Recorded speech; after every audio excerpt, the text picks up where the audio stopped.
I love the movie A Time to Kill starring Samuel L. Jackson and Matthew McConaughey. If you're not familiar with the movie, it's about a distraught father, Carl Haney, played by Samuel Jackson, who kills the men that rape and sodomize his 10-year-old daughter Tanya in a small town in Mississippi where racism and discrimination are ingrained in the very fabric of much of the South. Now, Matthew McConaughey plays a liberal attorney and father of a young daughter himself who decides to take on the case and defend Samuel Jackson.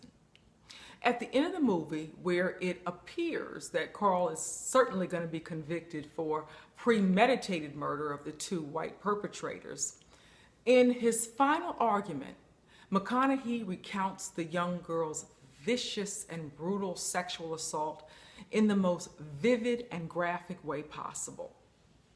The jurors remain seemingly on the verge of a conviction until Matthew states at the end of his summation, "Now, imagine if this little girl was white."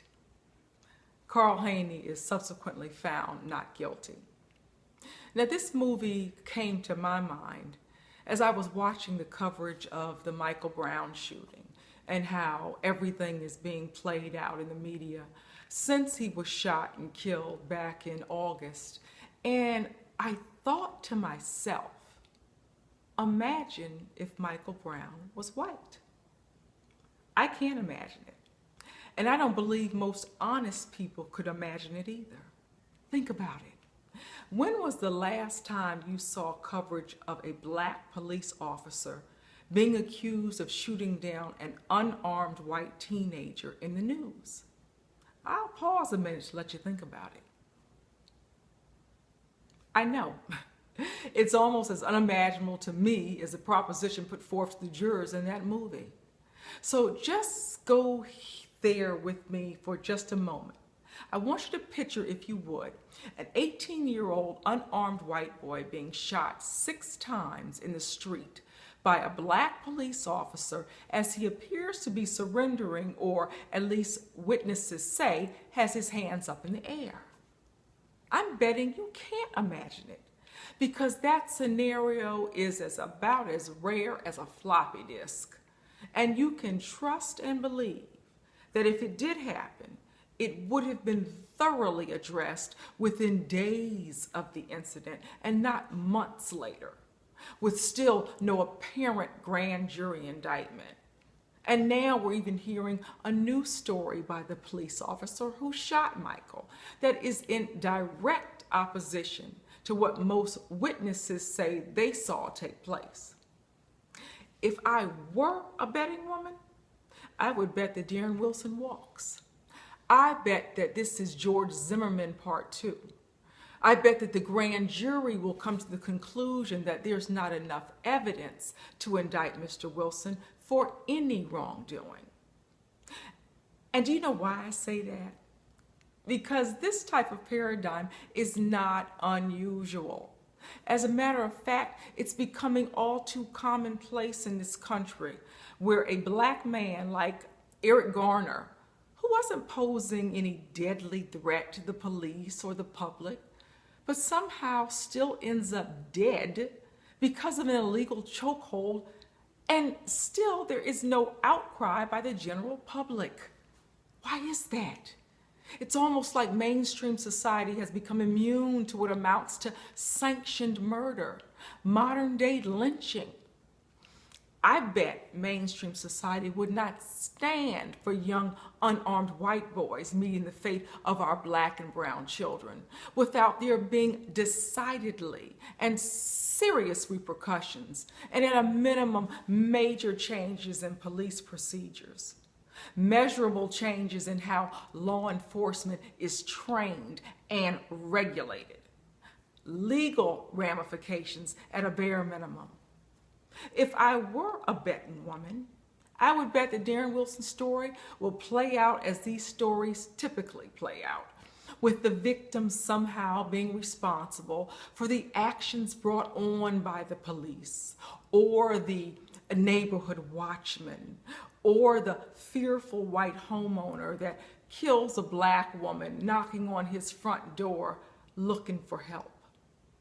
The question to me is not what will be the outcome in the Michael Brown case. The question is, what are we going to do about this type of standard, acceptable injustice that is the reality for our people and our children? I bet the statistics for minorities like us leading in the incarceration rates that fuel the prison industrial complex and finding ourselves on the bottom of the totem pole for every major economic indice that matters in this country is no coincidence. You bet it's real. What's the answer? I don't know that there is one answer. You certainly cannot change what's in a person's heart. You can't make people want to do the right thing if they don't want to do the right thing. But we can make sure that we call out wrongdoing, injustice, and inequality wherever we find it. And we can't be bamboozled by people that don't have our best interests at heart simply because they may look like us. Let me be very clear. For anyone to suggest we don't have a reason to go to the polls in these midterms is either dishonest or a fool to have us smiling. Cornel West, Ben Carson, Clarence Thomas, whatever their motives or animus or mental instability or confusion or delusion, we have to align ourselves with people who can see the forest in spite of the trees and understand that the game that's being played is chess, not checkers. We have to align ourselves with people who just don't have degrees behind their names, but some common sense and a brain with a modicum of social intuitive intelligence. We don't need to follow those that on the outside may appear to be our allies, but really are only setting us up for the old rope-a-dope. Make no mistake about it, people.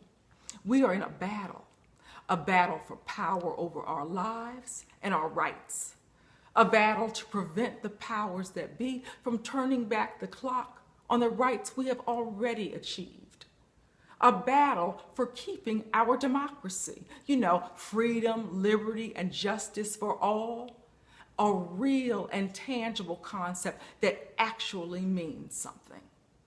Again, I tell you what God loves, the truth. Nobody gives up power willingly.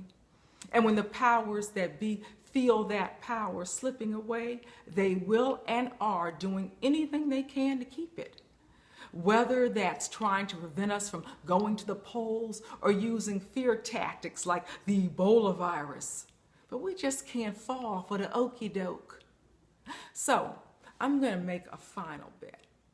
I bet if we don't show up to the polls and do our part in this fight for what's at stake for our community, we will just be, as my dad says, betting on the to come.